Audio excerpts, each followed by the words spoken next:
Hi there, this is Raylene. In this video we are going to convert between different quantities using units and rates. We'll start off by converting time, 36,000 seconds, into days.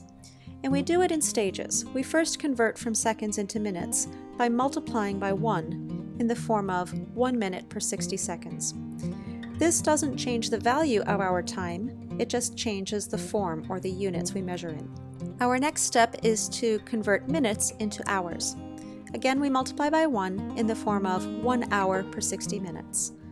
This cancels the units of minutes, and now we have hours for our time. We multiply by one more fraction equivalent to 1 in order to eliminate the hours and to leave us with the desired units of days. We know that each day has 24 hours, so we can multiply by 1 in the form of 1 day per 24 hours.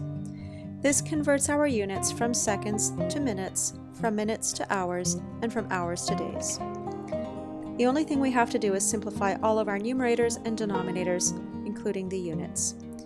Writing 36,000 as 36 times 1,000 and simplifying all of the numbers in the bottom, we can write 6 times 6 times 10 times 10, and then times 24. We can simplify the 36 in the top with the 6 times 6 in the bottom. And we can divide 100 from the top as well as 100 from the bottom. This leaves us with 10 over 24 times days. We can write 10 as 2 times 5 and 24 as 2 times 12, and that's the number of days we have. Simplifying our fraction leaves us with 5 over 12 days. We can leave this as a fraction, or we could divide 5 by 12 and get a decimal approximation. In this next example, we will convert a distance of 5 kilometers into millimeters.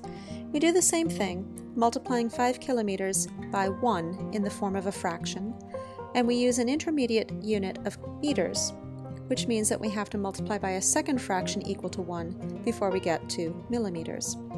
We know that 1,000 meters is equivalent to 1 kilometer, and that 1,000 millimeters equals 1 meter.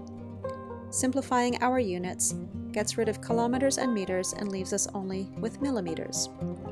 Multiplying the numbers and the units straight across the tops and the bottom gives us 5 times 1,000 times 1,000 times millimeter.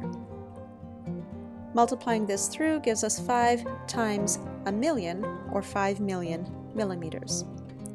There's a notation called scientific notation that allows us to deal with so many zeros. We could write that as 5 times 10 to the 6 millimeters, or we could simply use the word and write 5 million millimeters. In this next example, we will convert area, which is a unit of length times another unit of length. We start off with 0.0025 square kilometers and rewrite the square kilometers, or kilometers squared, as kilometer times kilometer. This problem is the same as the last one then, where each kilometer has to be converted into a centimeter. But first we will convert kilometers to meters, and for each kilometer we have to do that step twice.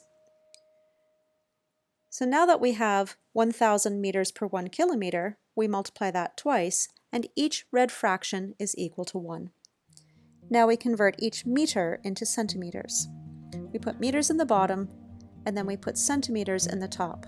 And we know that there is 100 centimeters for each meter. Because each green fraction is equal to 1 and each red fraction is equal to 1, we are not changing the value of the original area in blue. We are just changing the form and changing the units to centimeters squared. Multiplying all of this through gives us a final answer of 0.0025 times 1,000 times another 1,000, and then times 100 and times another 100, and then times the units of centimeters times centimeters. Working all of this out, each time we multiply by 10, we can move a decimal place to the right, and so we're multiplying by 4 tens and moving the decimal place 4 spaces to the right. Now we have 25 times a million, which is 1,000 times 1,000, and our units here will be centimeters squared. So we get 25 million, which can be written in simpler form by either writing the word 25 million or the scientific notation 25 times 10 to the 6 centimeters squared. Yet another way to express this is 2.5 times 10 to the 7 centimeters squared. Volume is the next quantity we want to talk about, which is a three-dimensional measurement of how much space something occupies. And it can be measured in liters or, for example, cubic centimeters. To do this conversion, we first go from liters to milliliters, and then because 1 milliliter is 1 cubic centimeter, we go to that, and then finally to cubic millimeters. To convert liters into milliliters, we multiply by 1 in a fraction form that has liters in the bottom and milliliters in the top. 1,000 milliliters is equal to 1 liter. Then we want to get rid of the milliliters and introduce cubic centimeters. Since 1 cubic centimeter is equal to 1 milliliter, the value of this green fraction is equal to 1. The next step is to convert each centimeter to a millimeter, and we have to do it 3 times because we have centimeter times centimeter times centimeter. So writing 3 fractions in purple with millimeters in the top and centimeters in the bottom will eliminate cubic centimeters and introduce cubic millimeters. There are 10 millimeters in each 1 centimeter, and so we multiply by 1 in the form of 10 millimeters over 1 centimeter, but we do it 3 times. Simplifying our fractions, we have cubic centimeter on the top reduces with the 3 centimeters in the bottom. And we end up with numbers multiplied together of 5 times 1,000 times 10 times 10 times 10, which is the same as 1,000. The units that we have left are millimeters times millimeters times millimeters, which is cubic millimeters. Finally, multiplying this all together gives us 5 million cubic millimeters, and using scientific notation gives us 5 times 10 to the 6 cubic millimeters.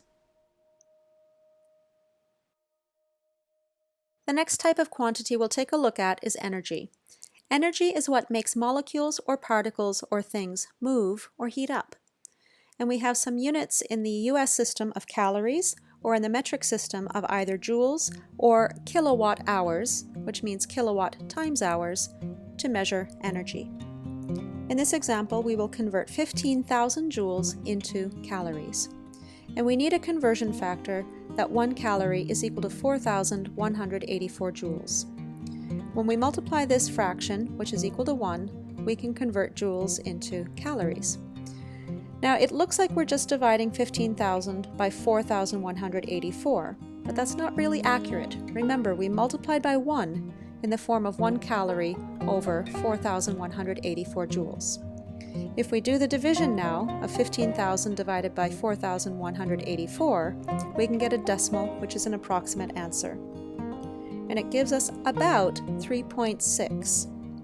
And so what we have 3.6 of are indeed calories. Another easy way to convert is just to ask Google. And so when we ask Google to convert 15,000 joules into calories, it gives us the right number, but it gives us this incorrect instruction which says to just divide by 4,184. Remember, we're not changing the size of the amount of energy, we're just changing the form, so we only multiply or divide by 1. Our last quantity to look at is the quantity of temperature, and here we have the US system measurement of temperature in Fahrenheit and the metric system measurement in Celsius. There is a conversion equation instead of just a conversion factor or multiplier in the case of temperature. We come up with this conversion equation for the 2 temperature scales by plotting 2 points on the Fahrenheit-Celsius graph and finding the equation of the line through those 2 points. I've chosen the freezing point and the boiling point of water.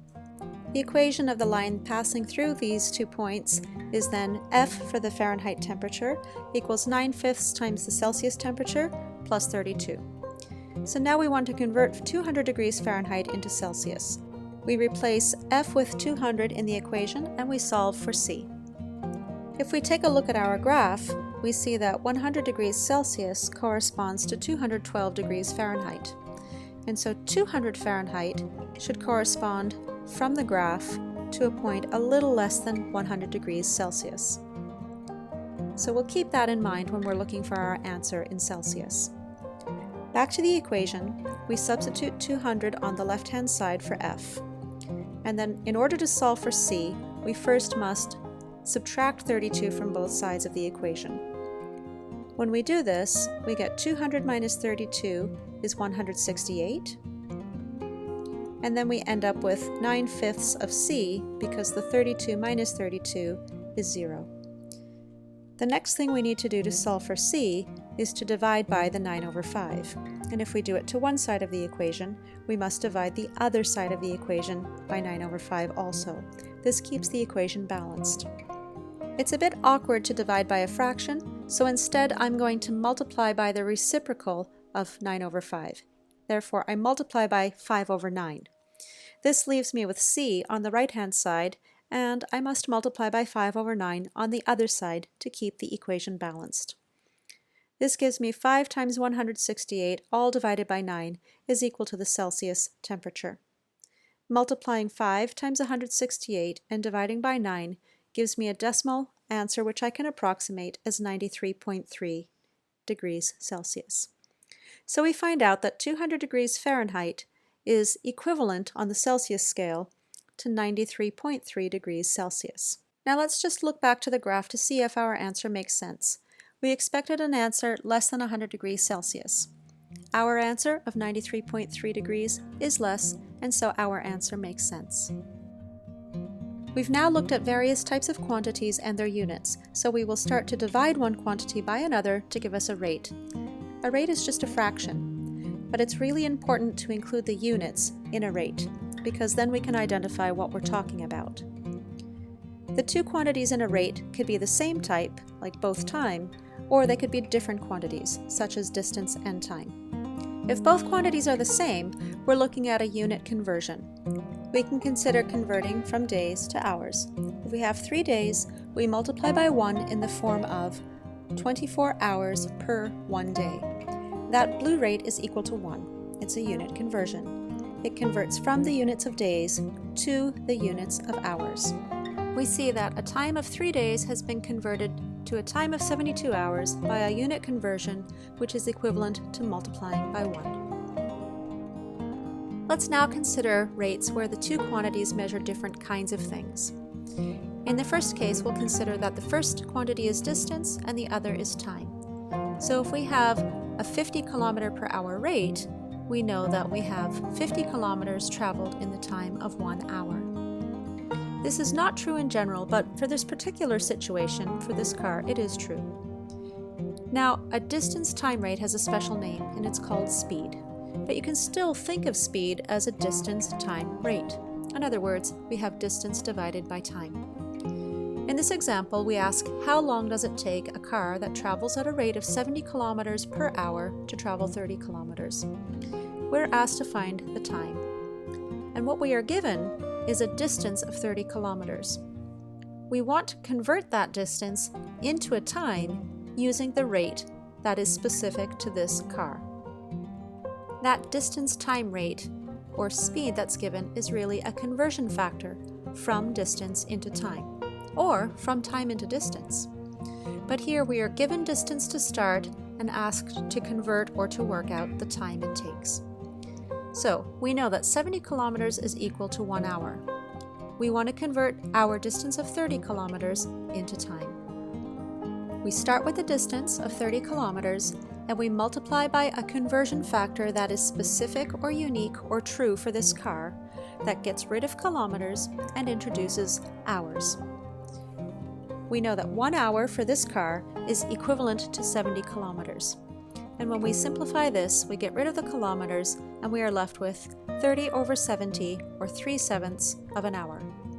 Now that might not be very meaningful, although we know that 3.5 out of 7 is a half, so this should actually be less than 30 minutes. Let's go ahead and convert our time from hours into minutes. We multiply in this green fraction by a factor of 1. We get rid of hours, and we end up multiplying 3 times 60 and divide by 7 to get the number of minutes.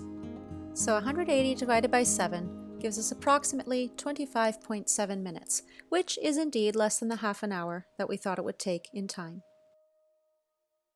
We've now seen an example of a rate where both quantities are the same, time, and an example where both quantities are different, distance and time.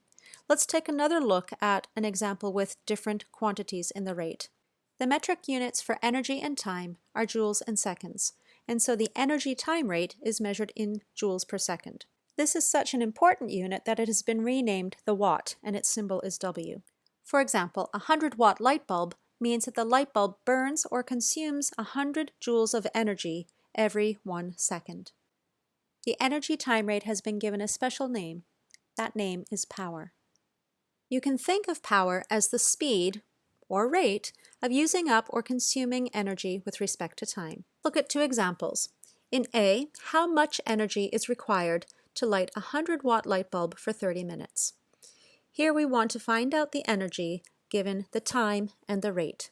This is very much like the last question where we wanted to find out the time given the distance and the rate. So here we want to convert time into energy.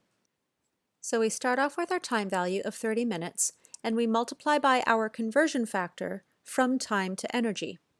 In this case, our conversion factor, or our rate, is the power, and the power is 100 watts. But that doesn't really look like a rate, so we're going to change the unit of watts so that it looks like a fraction. Remember, 1 watt is 1 joule per second.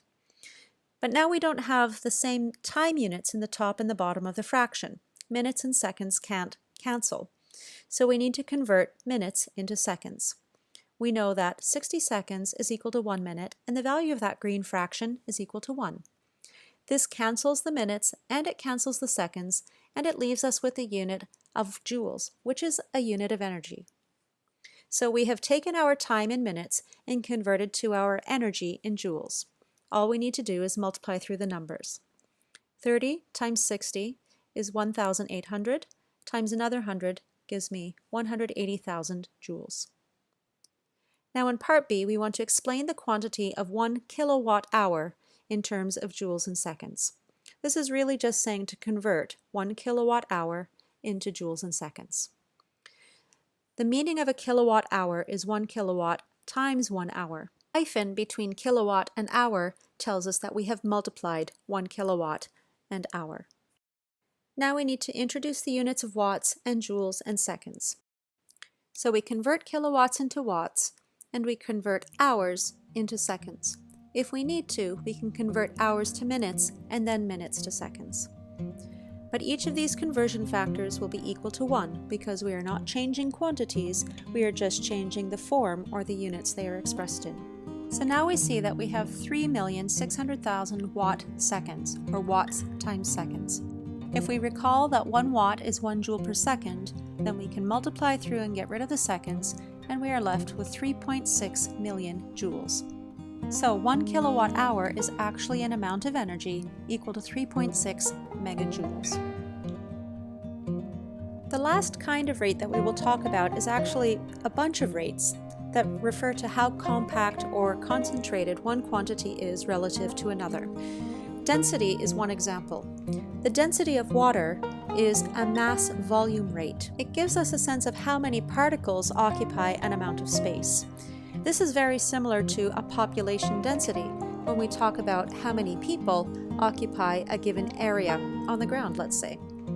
So in the case of the density of water, we have that the mass of 1 gram of water occupies a volume of 1 milliliter. So we're going to talk about density in many contexts. Another density is not just for water or for liquids, but for people. And in particular, the population density in Korea is 511 people per square kilometer. In Canada, only 4 people would occupy that same amount of space or area. Much like the population of people in a given ground area, we can see that water density is a population of water molecules in a certain amount of 3-dimensional space. Furthermore, just like speed is a distance time rate, we can think of density as a people area rate or a molecule volume rate, which is like mass per volume. In this last example, let's convert the density of water from the units of grams per milliliter to kilogram per cubic meter. Why not take this chance to pause the video and try it on your own to see if you know all of the steps required to convert from one set of units to another. At this point, instead of using the centimeter to meter conversion 3 times, we can write the centimeter to meter conversion cubed. In the numerator, we're left with 1 times 1 times 1, which is 1, then times 100 cubed, and then times the unit of kilograms. In the denominator, we have 1 times 1,000 times 1 cubed times meter cubed, which gives us 1,000 meter cubed.